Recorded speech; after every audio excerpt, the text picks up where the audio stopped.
right. I hope you have your ink pen. I hope you have your notebook, that you are taking notes, that you are getting ready to get started with this week's Sunday school preparation. So welcome to my channel. This is Dr. Pamela Gay. Before we get started, let's just do a small, brief prayer unto the Lord, asking for him to bless this time. Father God, in the name of Jesus, we love and praise your name. I pray right now, God, that you bless the hearers as well as the viewers of this channel. I pray also, God, that the words of my mouth and the meditations of my heart will be acceptable in your sight. For God, you are our rock, our strength, our redeemer. God, you are our everything. It is in Jesus' name that we pray. Amen. Hello, family. I just want to give a good shout out of a hallelujah. We are still in the winter quarter, focusing on enduring beliefs of the church. December, we focused on our God in the Holy Scriptures. January, it was grace and reconciliation. And February, it is the church and its teachings. This week, we start out with Exodus 14:21 through 31, saved through the sea. So in Exodus, this passage, the Israelites encounter the Egyptian army while crossing the Red Sea. Moses stretched out his hand, and the Lord drives the sea back with a strong east wind, creating dry ground for the Israelites to walk on. The Egyptians following them think that they can get across, facing confusion and are overwhelmed by the sea, with not one of Pharaoh's army's personnel surviving this encounter. This event, hallelujah, demonstrates God's power and faithfulness, leading to the Israelite salvation and their trust in God and Moses. Reminds me of this song, I trust in God, my Savior, the one who will never fail. On to Romans chapter 6, verses 1 through 14, baptized into a new life. Yes, I have been baptized into a new life. Looking at Romans 6, it discusses the transformative power of baptism and the believer's new life in Christ. Baptism into death. Believers are baptized into Christ's death, which symbolizes the spiritual rebirth and liberation from sin. New life, this baptism, it does signify a new life where believers are united with Christ in resurrection. The passage emphasizes that believers are free from the power of sin, and as they have died to it through Christ. So we have a freedom from sin. We have a living righteousness.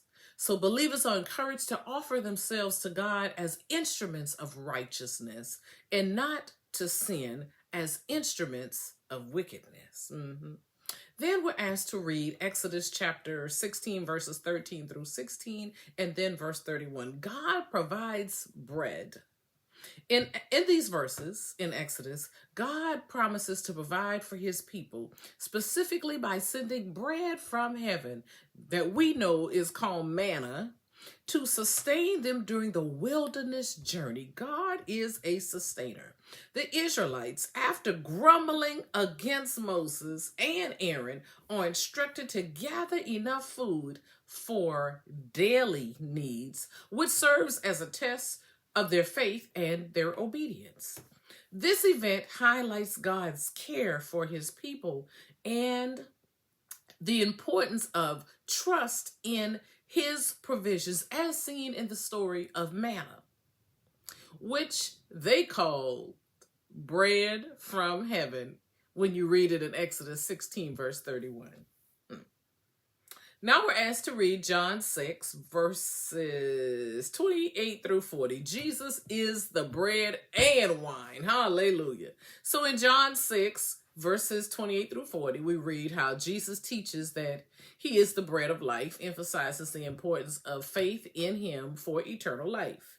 He explains that the true work of God is to believe in him who sent Jesus, which is God the Father, and that he is the one who gives life. Jesus invites everyone to come to him, stating that those who believe in him will never hunger or thirst. Hallelujah. He is the bread and the wine. He also reveals his divine mission, saying that he came not to on his own will, but to do the will of the Father. That is my mission, to do the will of the Father.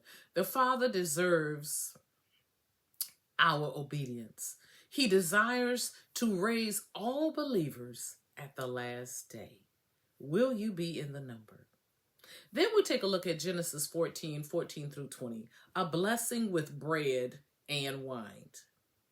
It recounts Abram rescuing his nephew Lot, followed by a meeting with Melchizedek, king of Salem and priest of God Most High, blessing him with bread, wine, and praise.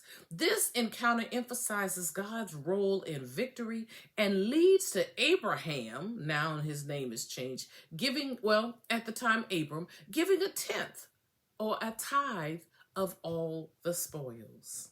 Think about the rescue. After learning that his nephew was captured by a coalition of kings, Abram assembles 318 trained men from his own household.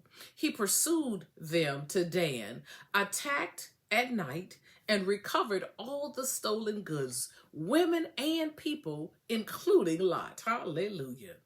So think about him meeting Melchizedek in verse 18. Upon returning, Abram was met by Melchizedek, the king of Salem, believing to be Jerusalem, and high priest of God Most High, El Elyon. Then in verse 18, Melchizedek brought out bread and wine, symbolizing sustenance, fellowship, yes, and a covenant blessing.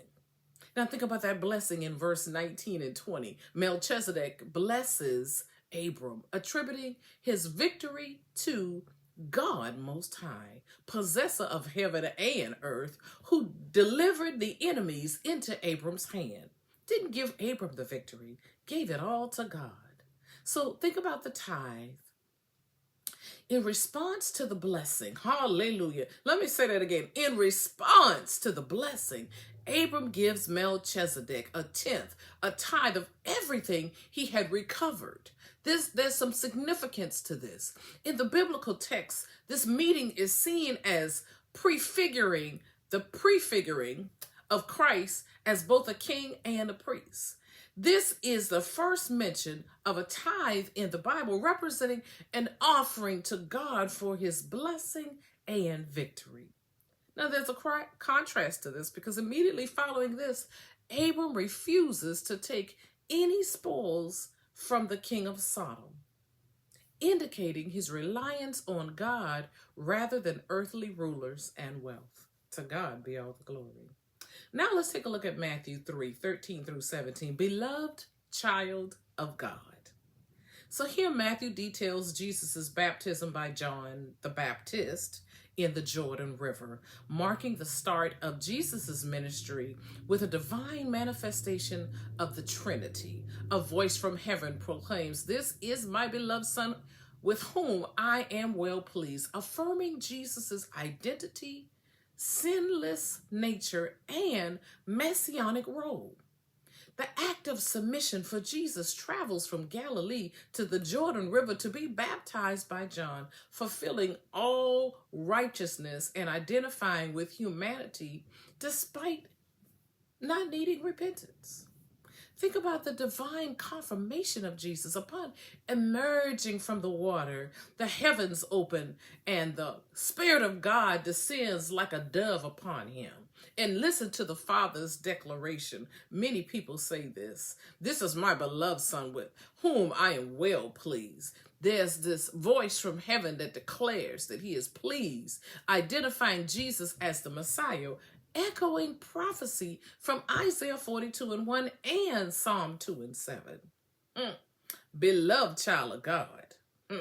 The phrase emphasizes the special divine and eternal bond between the Father and the Son.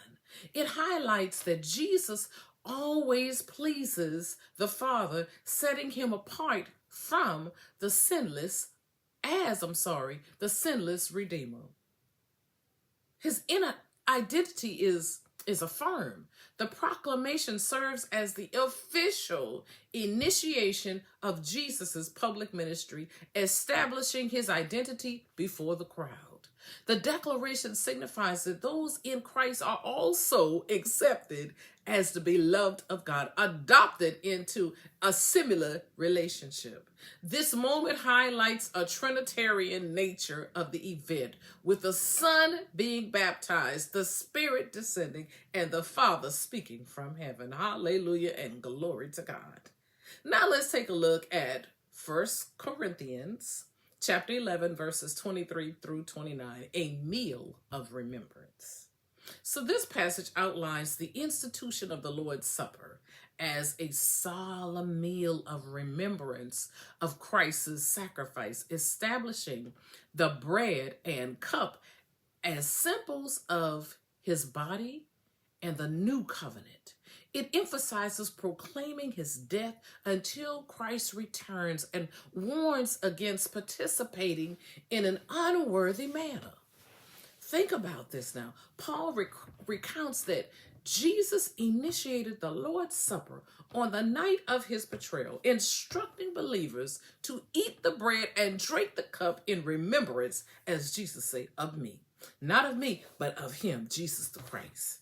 Who the bread represents Christ's body broken for believers, and the cup represents the new covenant established through his blood.